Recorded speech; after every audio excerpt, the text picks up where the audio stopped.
اسی لیے حضور سے جو منقول ہیں الفاظ کہ پروردگار انت الظاہر فلیس فوقک شیء وانت الباطن فلیس دونک شیء، یہی کیفیت قرآن کی ہے۔ مثل حق پنہاں و ہم پیداستو، پنہاں بھی ہے ظاہر بھی ہے، جیسے ذات باری تعالی، اور جیسے اللہ تعالی کی شان ہے جو آیت الکرسی کے شروع میں آئی، الحی القیوم، مثل حق پنہاں و ہم پیداستو، زندہ و پائندہ و گویاستو۔ یہ قرآن جو ہے اللہ تعالی کی صفات کا ایک عکس اپنے اندر رکھتا ہے۔ اس سے ذرا آگے چلیے،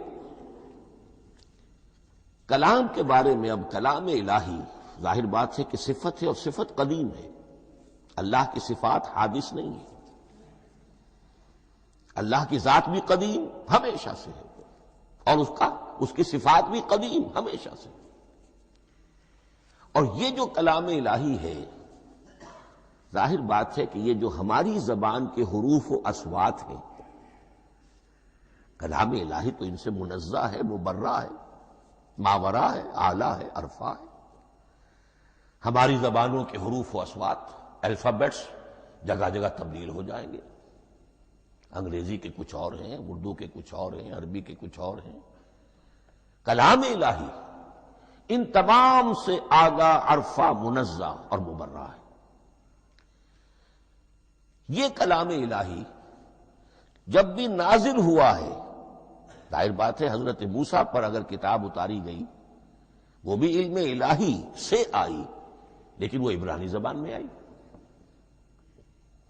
حضرت عیسیٰ علیہ السلام پر انجیل اتاری گئی، ہم یقین سے نہیں کہہ سکتے، دو میں سے کسی ایک زبان میں اتاری گئی ہوگی، یا عبرانی ہوگی، اس لیے کہ شام کے جس علاقے میں، فلسطین کے جس علاقے میں ان کی پیدائش ہوئی اور جہاں وہ دعوت و تبلیغ کے لیے گھومتے رہے، اس کے عوام کی زبان تھی آرامی، اور خواص کی زبان تھی عبرانی، ہیبریو۔ تو یا تو وہ بھی تورات کی طرح عبرانی ہی میں نازل ہوئی تھی، یا آرامی میں ہوگی، لیکن اب کوئی نسخہ نہ ہیبریو کا، کوئی قدیم نسخہ دنیا میں موجود ہے، نہ آرامی کا۔ جو سب سے پرانا نسخہ ملتا ہے انجیل کا، وہ اس کا ترجمہ ہے، لیٹن زبان کا ترجمہ ہے یا گریک ترجمہ ہے، اصل کوئی نہیں۔ بہرحال جب وہ کلام الہی محمد الرسول اللہ پر نازل ہوا، اب اس نے حروف و اصوات کا وہ جامہ پہنا کہ جو عربی زبان کے ہیں۔ یہی وجہ دیکھیے، میں نے جو آیت سورہ حامیم، یہ جو سلسلہ سور ہے اس میں سے سورہ زخرف کی آیت جو میں نے آپ کو سنائی، حامیم والکتاب المبین انا جعلناہ قرآنا عربیا لعلکم تعقلون، ہم نے بنا دیا ہے اپنے اس کلام کو قرآن عربی، اس کو عربی حروف و اصوات کا جامہ ہم نے پہنا دیا ہے، انا جعلناہ قرآنا عربیا لعلکم تعقلون، کہ چونکہ مخاطب اول جو قوم تھی امیین، ان کی زبان عربی تھی، لعلکم تعقلون، تاکہ تم اس کو سمجھ سکو۔ اب اس سے آگے چلیے، اصل قرآن مجید کے 3 مقامات سے معلوم ہوتا ہے، اصل قرآن اللہ کے پاس ہے۔ یہ قرآن جو ہمارے پاس ہے، مصحف عثمان رضی اللہ تعالی عنہ، یہ اس قرآن کی مصدقہ نقل ہے۔ اصل قرآن کہاں ہے؟ ایک جگہ فرمایا بل ہوا قرآن مجید فی لوح محفوظ، لوح محفوظ میں ہے، اصل قرآن وہاں ہے۔ اسی طریقے سے اسی سورہ زخرف کی اگلی آیت کیا ہے؟ ہم نے اسے عربی قرآن بنا کر اتارا، لیکن اصل قرآن کیا ہے؟ وَإِنَّهُ فِي أُمِّ الْكِتَابِ لَدَيْنَا لَعَلِيٌّ حَكِيمٌ، حقیقت میں تو یہ ام الکتاب میں ہے جو ہمارے پاس ہے، اور علی ہے، بہت بلند، حکیم، بڑی حکمت والا، یا محکم مضبوط۔ حکیم کے دونوں معنی ہیں۔ استحکام بھی اسی ہے، کاف اور میم کے مادے سے بنا ہے۔ کسی شے کا پختہ ہو جانا، مضبوط ہو جانا، اور عقل کی پختگی وہ حکمت ہے، وہ دانائی ہے۔ اس اعتبار سے نوٹ کیجئے، اصل قرآن کہاں ہے؟ لوح محفوظ میں۔ اصل قرآن کہاں ہے؟ ام الکتاب میں۔ اسی کو کہا گیا ہے ایک اور مقام پر، فی صحف مکرمۃ مرفوعۃ مطہرۃ بأیدی سفرۃ کرام بررہ۔ یہ قرآن، اصل قرآن تو بڑے صحیفوں میں، ان صحیفوں میں ہے، ان صفحات میں ہے، ان اوراق میں ہے، جس کی شان کیا ہے؟ مکرمۃ، ان کی انتہائی تعظیم کی جاتی ہے، مطہرۃ، نہایت پاک صحیفے، فی صحف مکرمۃ مرفوعۃ، بلند و بالا، مطہرۃ بأیدی سفرۃ کرام بررہ، ان فرشتوں کے ہاتھ میں جو بہت باعزت، بہت اونچے درجے کے، ان کے ہاتھوں میں ہے۔ وہ لوگ ہیں کہ جن کی تحویل میں ہے یہ کلام پاک، فی صحف مکرمۃ مرفوعۃ مطہرۃ بأیدی سفرۃ کرام بررہ۔ اب اسی کو بیان کیا ہے سورہ واقعہ میں، فلا اقسم بمواقع النجوم، تو نہیں، میں قسم کھاتا ہوں ستاروں کے ڈوبنے کی جگہ کی۔ وَإِنَّهُ لَوْ تَعْلَمُونَ لَقَسَمٌ عَظِيمٌ، وَإِنَّهُ لَقَسَمٌ لَوْ تَعْلَمُونَ عَظِيمٌ، اور اگر تم جان سکتے تو یہ بہت بڑی قسم ہے جو ہم نے کھائی ہے، بہت بڑی گواہی ہے جو ہم نے پیش کی ہے۔ اب تدریجاً اس کا انکشاف ہو رہا ہے۔ یہ آج جو تصور ہے بلیک ہولز کا، اس سے کچھ اندازہ ہوتا ہے۔ یہ ستارے کہاں ڈوب جاتے ہیں، بڑے بڑے ستارے نسیم منسیہ ہو جاتے ہیں، ستارے نہیں، پوری گیلیکسیز اس میں گم ہو جاتے ہیں، وہ مقبرے ہیں بڑی بڑی گیلیکسیز کے۔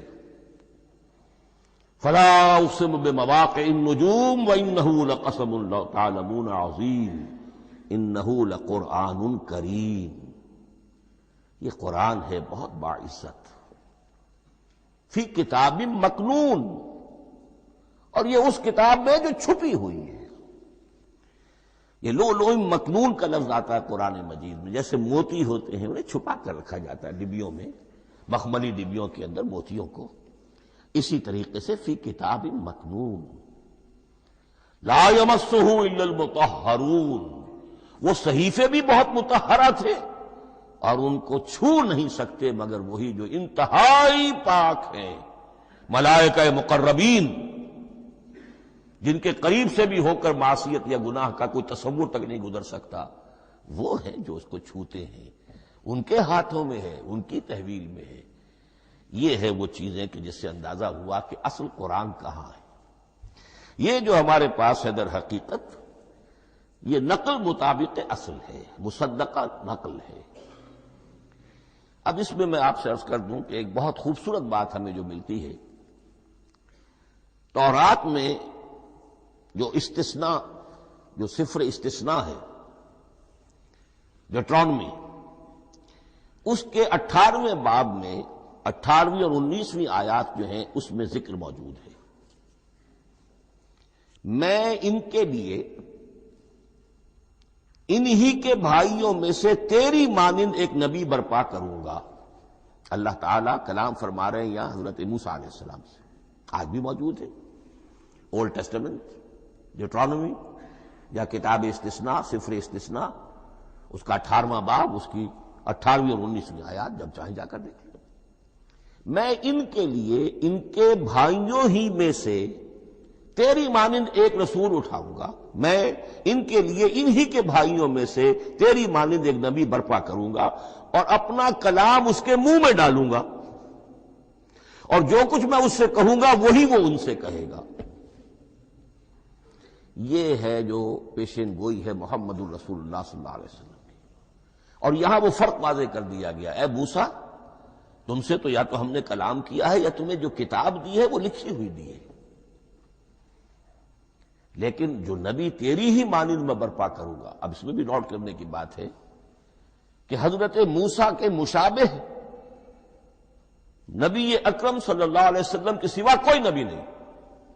صاحب کتاب وہ بھی تھے، صاحب کتاب محمد بھی ہے، صاحب امت وہ بھی تھے، اور صاحب امت محمد رسول اللہ. تیری مانند صاحب شریعت. حضرت عیسیٰ صاحب شریعت نہیں تھے، شریعت موسوی ہی کو نافذ کرنے کے لیے آئے تھے. ان کی حیثیت دین موسوی کے مجدد کی تھی. ویسے نبی تھے، اللہ کے فضل و کرم سے نبی تھے، اس میں کوئی شک نہیں، رسول تھے. لیکن یہ کہ ان کے کام کی نوعیت کیا تھی؟ اس لیے کہ کوئی نئی شریعت لے کر نہیں آئے. اب بھی انجیل میں الفاظ موجود ہیں، don't think I have come to destroy law. The mosaic law جسے یہ کہتے ہیں، شریعت موسوی، وہ تم پر نافذ رہے گی، تم اس کی پابندی کرو گے. چونکہ صاحب شریعت رسول یا موسیٰ یا محمد صلی اللہ علیہ وسلم علیہ الصلوۃ والسلام. تو میں ان کے بھائیوں میں سے، اب بھائی کون ہوں گے؟ ظاہر بات ہے بنی اسرائیل، ان کے کزنز کون ہیں؟ بنی اسماعیل. بنی اسرائیل تو جو بھی نبی ہے وہ انہی میں سے ہے، ان کے بھائیوں میں سے. تو بھائی تو ہوگا، ان کا کزن ہوگا. اب وہ کون ہے؟ بنی اسماعیل.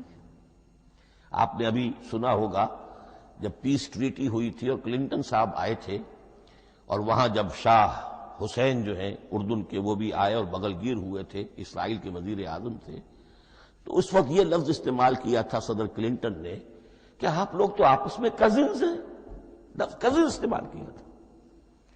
تو ان کے بھائیوں میں سے گویا کہ غیر اسرائیلی جو ان کے قریب ترین قرابت دار ہوں گے وہ بنو اسماعیل ہیں.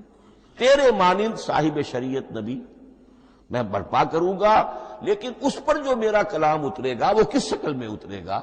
میں اپنا کلام اس کے منہ میں ڈالوں گا، اور پھر وہ جو کچھ کہے گا وہ وہی کہے گا جو میں نے کہا ہے. اب اس کے حوالے سے ایک بہت اہم بات سمجھ لیجئے، اور قرآن مجید کے دو اہم مقامات کی وضاحت اس سے ہو جائے گی.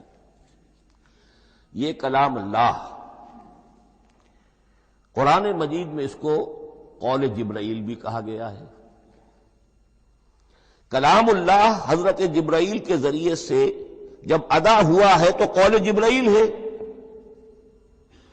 اور پھر جب وہ محمد الرسول اللہ کی زبانی ادا ہوا تو قول رسول ہے، قول محمد ہے صلی اللہ علیہ وسلم. یہ قول اللہ بھی ہے، قول جبرائیل بھی ہے، اور قول محمد بھی ہے بیک وقت. یہ بات دیکھیے سورہ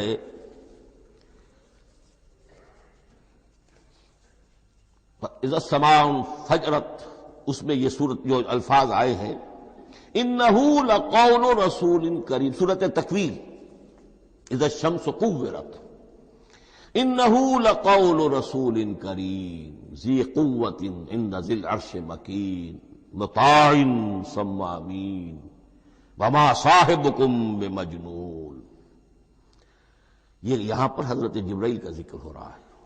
وما ہوا بقول شیطان الرجیم، محمد تک اس قرآن کو لانے والا تو وہ بلند پائے کا فرشتہ ہے، یہ کوئی شیطان رجیم نہیں ہے. اس لیے کہ مکے والوں نے کہہ دیا تھا ہو سکتا ہے کوئی بدروح آئی ہو محمد پر، اور اس بدروح نے کوئی الٹی سیدھی بات سکھا دی ہو.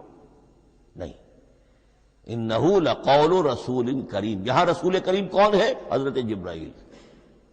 انہ لقول رسول کریم ذی قوت عند ذی العرش مکین، بڑی قوت والا اور جس کا بڑا اونچا مقام اور مرتبہ ہے عرش والے کے قریب.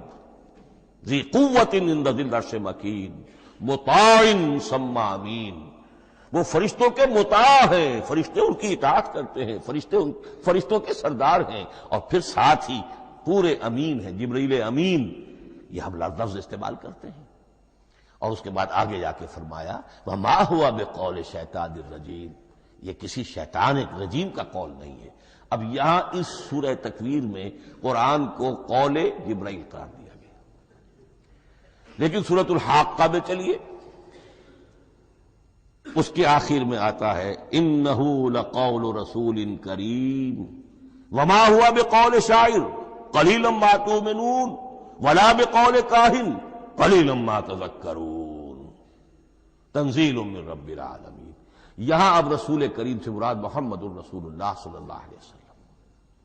یہ کسی شاعر کا قول نہیں ہے، کسی کاہن کا قول نہیں ہے. یعنی جس کے زبانی یہ قرآن لوگوں کے سامنے آ رہا ہے جبرائیل کا قول ہو کر تو محمد پر نازل ہوا صلی اللہ علیہ وسلم، لیکن اب لوگوں کے سامنے وہ قول محمد بن کر آ رہا، انہ لقول رسول کریم وما هو بقول شاعر قلیلا ما تؤمنون ولا بقول کاہن قلیلا ما تذکرون تنزیل من رب العالمین۔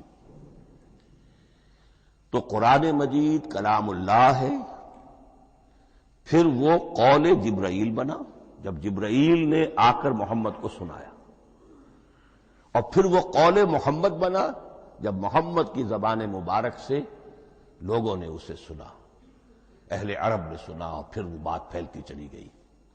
اب آخری بحث اس موضوع پر جو ہے وہ یہ ہے، کلام الہی کی 3 صورتیں ہیں جو قرآن مجید میں سورہ شورى کی آیت نمبر 51 میں بیان ہوئی ہے۔ وما كان لبشر ان يكلمه اللہ،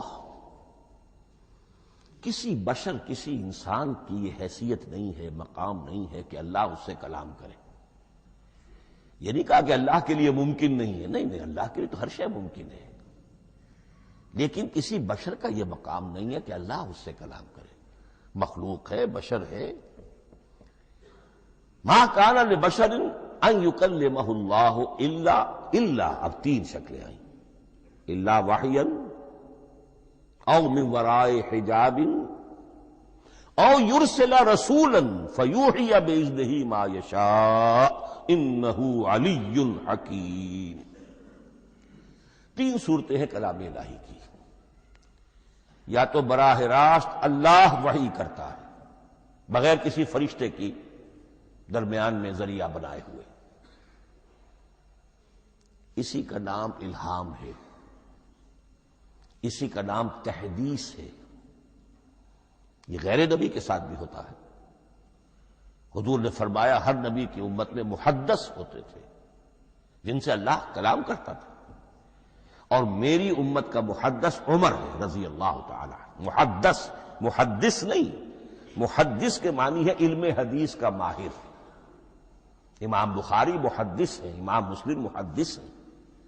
محدث تحدیث سے مفعول بنا، جس سے بات کی جاتی ہے۔ محدث، اللہ بات کرتا ہے، اللہ دل میں ڈال دیتا ہے، القاء ہو جاتا ہے، الہام ہو جاتا ہے، کوئی فرشتہ درمیان میں نہیں، براہ راست۔ دوسری شکل کلام کی کیا ہے؟ او من وراء حجاب، یہ ہمارے علم کی حد تک صرف حضرت موسیٰ علیہ السلام کی شان ہے، استثنائی شان ہے۔ وَكَلَّمَ اللَّهُ مُوسَىٰ تَكْلِيمًا، اور موسیٰ کے ساتھ تو اللہ نے کلام فرمایا جیسے کہ کلام کیا جاتا ہے۔ فرق کیا تھا؟ من وراء حجاب، پردہ تھا، دیکھ نہیں سکتے تھے، تبھی تو ان کی وہ آتشی شوق بھڑکی تھی۔ کیا قیامت ہے کہ چلمن سے لگے بیٹھے ہیں، صاف چھپتے بھی نہیں، سامنے آتے بھی نہیں، کلام بھی فرما رہے ہیں، لیکن یہ کہ بات مجھے دیدار عطا کرنے کے لیے تیار نہیں، رب ارنی انظر الیک۔ لیکن یہ جو کلام ہے ہمارے علم کی حد تک براہ راست اس دنیا میں حضور سے ہوا ہے معراج کی شب، لیکن وہ 7ویں آسمان پر ہوا۔ اس دنیا میں ہمارے علم کی حد تک یہ کلام براہ راست من ورائے حجاب صرف حضرت موسیٰ علیہ السلام کی استثنائی شان ہے۔ اور تیسرا ہے او یرسل رسولا فیوحی باذنہ ما یشاء، یا تیسری صورت یہ کہ اللہ کسی پیغامبر کو بھیجتا ہے جو وحی کرتا ہے جو اللہ چاہتا ہے۔ یہ تیسری شکل ہے وحی کی۔ قرآن مجید اس تیسری شکل میں نازل ہوا ہے محمد الرسول اللہ صلی اللہ علیہ وسلم پر۔ حضور کو جو الہام ہو جاتے تھے، جو حضور کو القاء ہو جاتا تھا، جو آپ کے دل میں براہ راست اللہ کی طرف سے وحی آتی تھی، وہ قرآن میں شامل نہیں ہے۔ اگرچہ حضور کے خواب بھی سچے تھے، وہ بھی اللہ کی طرف سے ہوتے تھے، شیطان کی آمیزش نہیں ہو سکتی تھی، لیکن یہ بھی قرآن میں شامل نہیں ہے۔ قرآن میں شامل ہے تیسری قسم کی وحی، او یرسل رسولا، پھر ہم بھیجتے ہیں ایک پیغامبر کو فرشتوں میں سے۔ اللہ یستفی من الملائکۃ رسلا ومن الناس، اللہ چن لیتا ہے فرشتوں میں سے بھی اپنا پیغامبر اور انسانوں میں سے بھی۔ تو فرشتہ کے ذریعے سے ایک فرشتہ جو اللہ سے لیتا ہے اور انسان، رسول انسان تک پہنچا دیتا ہے۔ اب وہ رسول انسان، رسول بشر جو ہے وہ اپنے ہم جنس لوگوں کو پہنچا۔ تو اللہ یستفی من الملائکۃ رسلا ومن الناس، یہاں وہی بات فرمائی، او یرسل رسولا فیوحی باذنہ ما یشاء، پھر وہ وحی کرتا ہے اللہ کے حکم سے جو اللہ چاہتا ہے۔ یہ کلام الہی کی یہ تیسری شکل ہے جو محمد الرسول اللہ صلی اللہ علیہ وسلم پر نازل ہوا، اور وہ ہے قرآن حکیم۔ اب ایک اور بحث جو علمی ہے وہ یہ ہے کہ حضور پر جو اس کا نزول ہوا اس کی کیفیات کیا تھی۔ دو الفاظ استعمال ہوتے ہیں، انزال بھی اور تنزیل بھی۔ ان دونوں میں فرق کیا ہے اس کو نوٹ کر لینا چاہیے۔ لغوی اعتبار سے جان لینا چاہیے، نزل ینزل کسی کا خود اترنا، نازل ہونا، اترنا۔ انزل ینزل دفعتن اتار دینا، کسی اور نے کسی شے کو دفعتن نیچے اتار دیا۔ یہی مفہوم نزلہ کے ساتھ بے لگ جائے تو آ جاتا ہے، با کے ساتھ نزلہ بہی، یہ اتارنے کے مفہوم میں آئے گا۔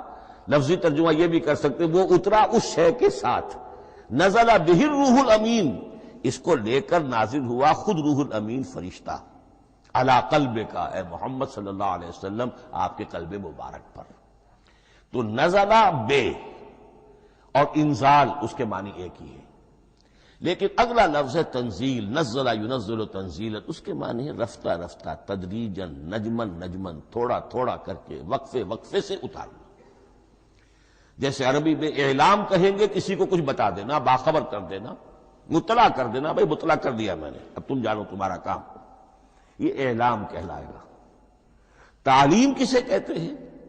سکھانا، درجہ بدرجہ، دیکھنا اس کی استعداد کیا ہے، آج یہ کیا بات سمجھ سکتا ہے، میں اتنے ہی درجے تک سمجھاؤں، اب کل میں اسے مزید سمجھاؤں گا، پرسوں مزید سمجھاؤں گا۔ یہ درجہ بدرجہ کسی شے کو سمجھانا، یہ تعلیم ہے۔ تو انزل ینزل انزالا، یہ ہے اتار دینا دفعتن، اور نزل ینزل تنزیلا، یہ ہے تدریجاً اتارنا۔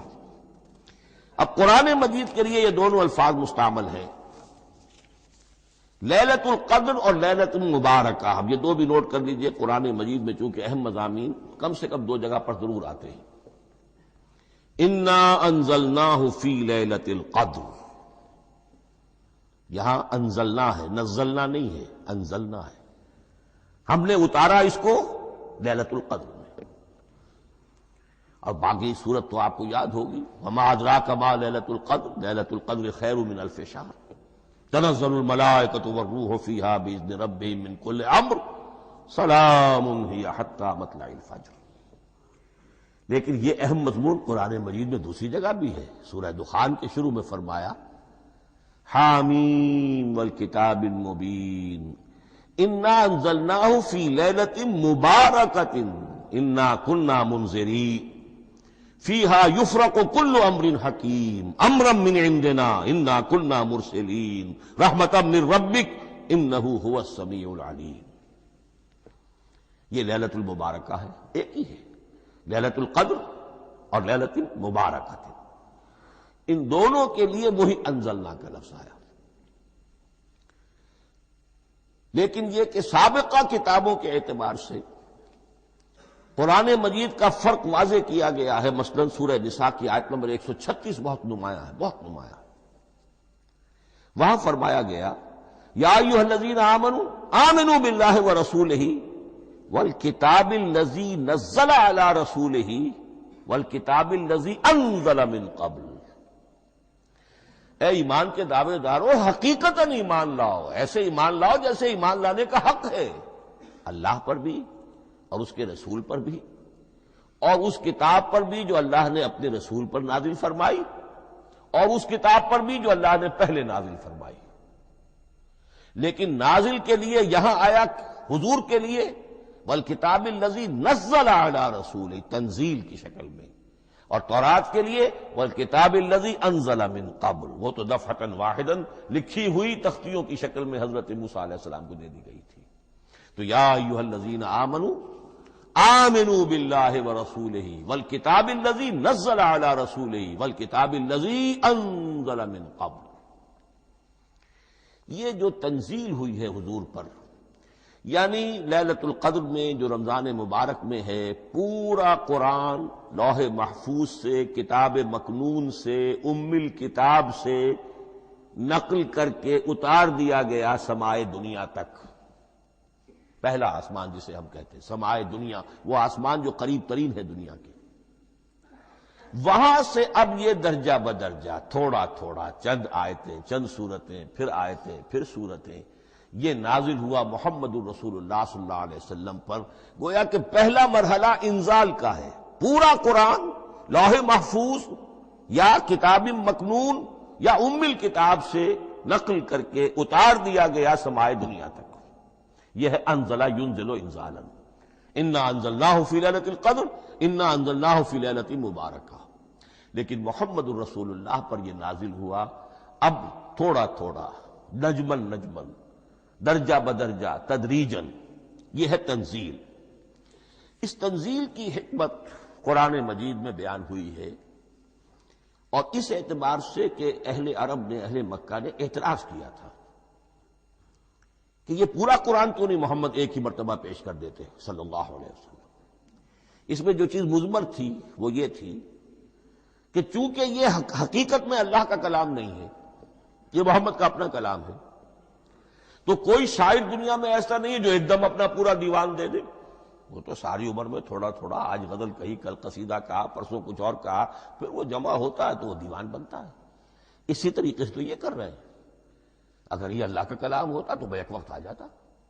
یہ تو ذرا محنت کرتے ہیں، کچھ اس کے اندر اس کو اپنی محنت سے کوشش کر کے کچھ موضوع کرتے ہیں، کلمات، الفاظ، اور اس طریقے سے رفتہ رفتہ لے کر آ رہے ہیں۔ اس لیے ان کا اعتراض نقل ہوا ہے یہ وقال الذین کفروا لولا نزل علیہ القرآن جملۃ واحدۃ، انہوں نے کیوں نہیں اترا یہ قرآن پورا کا پورا ایک ہی بار؟ یہ اعتراض تھا۔ اس اعتراض کے جو جوابات دیے گئے ہیں وہ نوٹ کیجئے کہ لوگوں کے حق میں یہ مفید ہے، یہ پورے قرآن کا تحمل ایک وقت میں کر نہیں سکتے۔ یہ پورا قرآن تو ایک ہی مرتبہ اگر پہاڑ پر بھی اتار دیا جاتا تو وہ پھٹ جاتا، دب جاتا۔ وَقُرْآنًا فَرَقْنَاهُ لِتَقْرَأَهُ عَلَى النَّاسِ عَلَى مُكْثٍ وَنَزَّلْنَاهُ تَنزِيلًا، سورہ بنی اسرائیل آیت 106۔ یہ وہ قرآن ہے جس نے ہم نے جس کو ٹکڑے ٹکڑے کر کے، فرق نہ ہو، فرق توڑ دینا، تھوڑا تھوڑا کر کے ہم نے کر دیا، لِتَقْرَأَهُ عَلَى النَّاسِ عَلَى مُكْثٍ، تاکہ آپ اسے پڑھ کر سنائے لوگوں کو وقفے وقفے سے، تاکہ وہ سہار سکیں، سنبھال سکیں، برداشت کر سکیں۔ وَنَزَّلْنَاهُ تَنزِيلًا، اسی وجہ سے ہم نے اسے نازل کیا ہے بطرز تنزیل، بطرز انزال نہیں، بطرز تنزیل۔ وَقُرْآنًا فَرَقْنَاهُ لِتَقْرَأَهُ عَلَى النَّاسِ عَلَى مُكْثٍ وَنَزَّلْنَاهُ تَنزِيلًا۔ ایک حکمت تو ہو گئی عوام کے لیے، ایک حکمت خود رسول کے لیے صلی اللہ علیہ وسلم۔ كَذَلِكَ لِنُثَبِّتَ بِهِ فُؤَادَكَ وَرَتَّلْنَاهُ تَرْتِيلًا۔ اب ذرا نوٹ کیجئے، قلب محمدی کے لیے بھی اس پورے کلام کا ایک دم سہار آسان کام نہیں تھا۔ یہ اس لیے، یہ اسی سورہ الفرقان کی جو آیت کا میں نے ایک حصہ آپ کو سنا دیا تھا، اسی کے اندر اس کا جواب آیا ہے، اسی آیت میں، آیت نمبر 32 ہے یہ سورہ فرقان کی۔ وقال الذین کفروا لولا نزل علیہ القرآن جملۃ واحدۃ، یہ اعتراض ہے۔ جواب کیا ہے؟ کذالک لنثبت بہ فؤادک، ہم نے یہ اس لیے کیا ہے نبی کہ اس کے ذریعے سے آپ کے دل کو ٹھہراؤ اور جماؤ عطا کرے۔ یہ ایک دم اس کا اتر جانا، انا سنلقی علیک قولا ثقیلا، بڑا بھاری بوجھ ہے، ناقابل برداشت ہے، تاکہ رفتہ رفتہ آپ کا دل، اس کے اندر تقویت بڑھتی چلی جائے، اس کے اندر اور اس کا تحمل جو ہے اس کی صلاحیت بڑھتی چلی جائے۔ کذالک لنثبت بہ فؤادک ورتلناہ ترتیلا، اسی لیے ہم نے تھوڑا تھوڑا کر کے نازل کیا ہے۔ ولا یاتونک بمثل الا جئناک بالحق واحسن تفسیرا، ساتھ ہی فرمایا کہ یہ لوگ جو بھی اعتراض کریں گے ہم اس کا جواب بھی اور بہترین تعویل بھی آپ کو دے دیں گے۔ اب اگلی بحث یہ ہے، یہ قرآن کب اور کہاں نازل ہوا؟ یہ عام معلوماتی شے ہے، اس میں کوئی پیچیدگی نہیں ہے، لیکن اس کی اہمیت ہے، بہت ضروری ہے۔ وہ میں انشاءاللہ اگلی بحث میں جبکہ قرآن کے سمجھنے کے جو اصول ہیں ان کو بیان کروں گا تو وضاحت سے بات آئے گی۔ یہ کہ یہ عام معلومات یہ ایک ہمارے ذہن میں خاکہ رہنا چاہیے، زمان و مکان کا کیا رشتہ ہے قرآن کے ساتھ۔ قرآن نازل کب ہوا؟ ہمارا چونکہ عام طور پر جو معمول ہے، ہم تو جو کرسچن ایرا ہے اس کے حوالے سے ہمارے ذہن کے اندر سارا حساب کتاب ہے، تو سن 610 عیسوی سے لے کر 632 عیسوی تک شمسی حساب سے 22 سالوں میں قرآن نازل ہوا ہے۔ 571 حضور کی ولادت کا سال ہے، 571 عیسوی۔ 610 میں آپ 39 سال کے ہوئے، لیکن قمری حساب سے 40 کے ہو چکے۔ 610 میں قرآن کی تنزیل شروع ہوئی اور 632 میں آپ کا انتقال ہوا۔ 22 برس زمانی اعتبار سے نقشہ ذہن میں رکھیے، اور اسے ہم اگر دوسرے حساب سے کہیں گے تو عام الفیل، وہ جو ابرہہ آیا تھا بیت اللہ کو ڈھانے کے لیے، وہ سال عربوں میں بہت مشہور ہو گیا تھا، اور وہی سال حضور کی ولادت کا ہے۔ تو عام الفیل ہی میں حضور کی ولادت ہوئی، لہذا 40 عام الفیل میں قرآن مجید کا نزول شروع ہوا، اور 11 ہجری تک یہ 23 برس بنتے ہیں قمری حساب سے۔ ایک رائے یہ بھی ہے کہ قرآن کا نزول 20 برس میں ہوا ہے، اور اس میں وضاحت یہ ہے کہ پہلے 3 سال اللہ تعالی نے ایک فرشتے کو، حضرت اسرافیل علیہ السلام کو مامور کیا تھا حضور کی تعلیم پر۔ دنیاوی اعتبار سے حضور نے کوئی تعلیم حاصل نہیں کی، آپ امی تھے۔ آپ نے دنیاوی اعتبار سے کسی کے سامنے زانو تلمس طے نہیں کیا، کہیں کوئی تعلیم حاصل نہیں کی، کہیں کوئی تحصیل علم نہیں کیا، لیکن اللہ تعالیٰ نے علمہ شدید القوا، اللہ تعالیٰ نے جو کچھ انہیں سکھایا ہے، جو علم انہیں عطا کیا ہے۔ تو ایک روایت یہ ہے کہ 3 برس تک، اور اس کے بعد پھر قرآن نازل ہونا شروع ہوا، تو 20 برس تک قرآن نازل ہوا۔ لیکن وہ لوگ بھی مانتے ہیں کہ سورہ علق کی آیتیں نازل ہو چکی تھی، پھر 3 برس کا وقفہ ہے۔ سورہ علق کی آیتیں کیا ہے؟ جو پہلی وحی ہے، اقرأ بسم ربک الذی خلق، خلق الانسان من علق، اقرأ وربک الاکرم الذی علم بالقلم، علم الانسان ما لم یعلم۔ گویا کہ بسم اللہ ہو رہی ہے محمد الرسول اللہ صلی اللہ علیہ وسلم کی تعلیم کی، اور جن گھرانوں میں یہ رواج ابھی تک چل رہا ہو، بسم اللہ بچوں کی کراتے ہیں، ایک تقریب کی شکل میں منعقد کرتے ہیں، ہمارے ہاں یہ رواج تھا، اب ہم چھوڑ چکے ہیں، کہ جو تقریب بھی حضور کی اور صحابہ کی زندگیوں سے ثابت نہ ہو، ہمیں کوشش کرنی چاہیے کہ ان تقریبات کا سلسلہ منقطع کریں۔ ما انا علیہ واصحابی، ہماری تقریبات جو ہیں وہ بس وہیں تک محدود رہنی چاہیے۔ بہرحال وہ جو ایک چلتی ہے روایت، 4 سال 4 مہینے 4 دن کا بچہ یا بچی ہو تو بسم اللہ یہی آیتیں پڑھی جاتی ہیں۔ پڑھ تو نہیں سکتا، انگلی رکھ کر پڑھانے والا کوئی عالم دین بیٹھ جاتا ہے سامنے، وہ نہا دھو کر بچہ یا بچی بیٹھی ہوئی ہے، اور اس کو اقرأ بسم ربک الذی خلق، خلق الانسان من علق، اقرأ وربک الاکرم الذی علم بالقلم، علم الانسان ما لم یعلم۔ اب اس میں تو سارا پڑھنے پر زور ہے، حصول علم پر زور ہے، کسی تبلیغ کا حکم ہی نہیں، ابھی رسالت کا کوئی تذکرہ کچھ بھی نہیں، اس میں تو قیامت کا بھی کوئی ذکر نہیں۔ اب اس کے بعد روایت یہ ہے کہ 3 برس تک پھر حضرت اسرافیل دن رات حضور کے ساتھ رہے ہیں اور آپ کی تعلیم ہوئی ہے، اور پھر 3 برس کے بعد پھر وحی کا سلسلہ شروع ہوا ہے، واللہ عالم۔ لیکن یہ کہ جب سورہ اقرا نازل ہو چکی ہے، اس کی 5 آیتیں، تو وہ 3 برس بھی اس کا وقفہ شمار ہوں گے، زمانہ نزول پھر وہی 23 برس رہے گا۔ اسی کے ساتھ میں نے عرض کیا تھا کہ دوسری بات یہ کہاں نازل ہوا قرآن۔ ایک لفظ میں تو یہ سمجھ لیجئے یہ حجاز میں نازل ہوا۔ حجاز جزیرہ نماء عرب کا ایک خاص حصہ ہے، پہاڑی سلسلہ، یوں سمجھ لیجئے، اس کو ذہن میں رکھیے۔ جزیرہ نماء عرب جو ہے وہ شمال سے جنوب کی طرف چوڑا ہوتا جاتا ہے، شمال میں شام اور عراق کی طرف جاتا ہے تو وہ تنگ ہے، پھر نیچے چوڑا ہو رہا ہے۔ اس کا جو مغربی ساحل ہے جس پر جدہ کی بندرگاہ بھی ہے، ینبو کی بھی ہے، اس کے کہیں وہ ایک میدان شروع ہوتا ہے ساحل سے، کہیں وہ بہت مختصر ہے، کہیں خاصا چوڑا ہے، اس کو کہتے ہیں تہامہ۔ پھر ایک پہاڑی سلسلہ ہے، اس کو کہتے ہیں حجاز۔ یہ پہاڑی سلسلہ جو ہے اس کے بعد جو ہے وہ نجد کہلاتا ہے، وہ سطح مرتفع ہے، پلیشو۔ تو یہ تین حصے ہیں جزیرہ نما عرب کے جغرافیائی اعتبار سے، اور حجاز کہتے بھی ہیں پردے کو، حاجزن، پردہ جو دو چیزوں کے درمیان حائل ہو جائے۔ تو یوں سمجھیے کہ یہ فلیٹ ہے نجد کا، اور یہ فلیٹ ہے میدان، یہ ہے تہامہ کا، اور درمیان میں یہ پہاڑی سلسلہ کھڑا ہوا ہے، تو یہ گویا کہ ان دونوں کو جدا کر رہا، یہ حجاز ہے۔ اس حجاز ہی کا شہر مکہ ہے، اس حجاز ہی کا شہر مدینہ ہے، اس حجاز ہی کا شہر طائف ہے، اس حجاز ہی کی آخری ٹپ سمجھ لیجئے تبوک ہے۔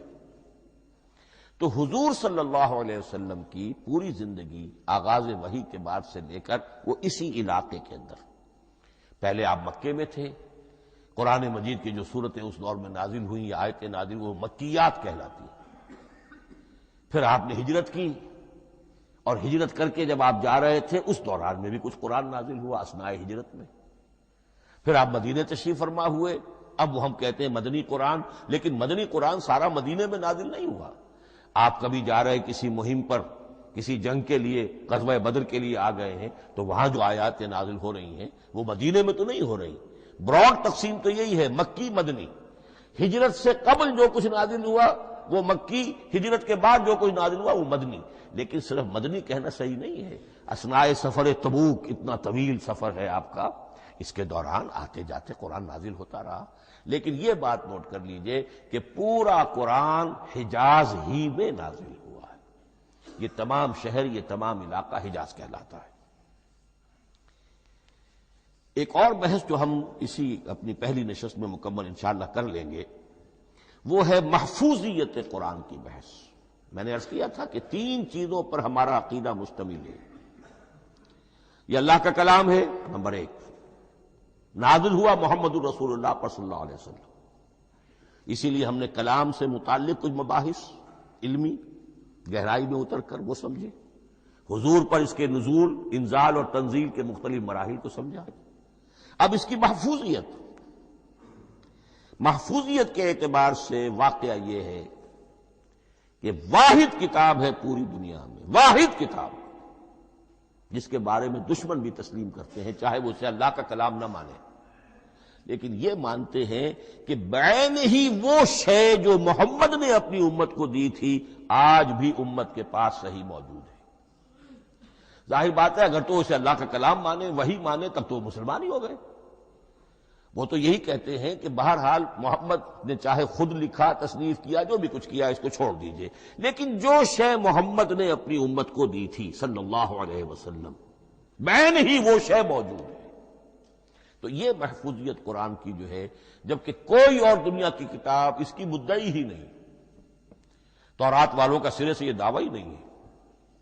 وہ تورات تو گم ہو گئی تھی نبوکدنضر کے حملے کے وقت، اس کے بعد سے دنیا میں تورات کا وجود نہیں ہے، اور پھر 100 برس کے بعد اپنی یادداشتوں سے مرتب کی ہے یہ تورات جو آج ہمارے سامنے ہے۔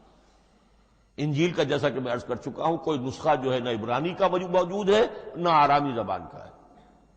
دنیا کی کوئی کتاب نہیں جو دعویٰ کر سکتی ہو یہ قرآن جو شروع ہوتا ہے ذالک الکتاب لا ریب فیہ، یہ دعویٰ دنیا کی کسی اور کتاب نے خود کیا بھی نہیں۔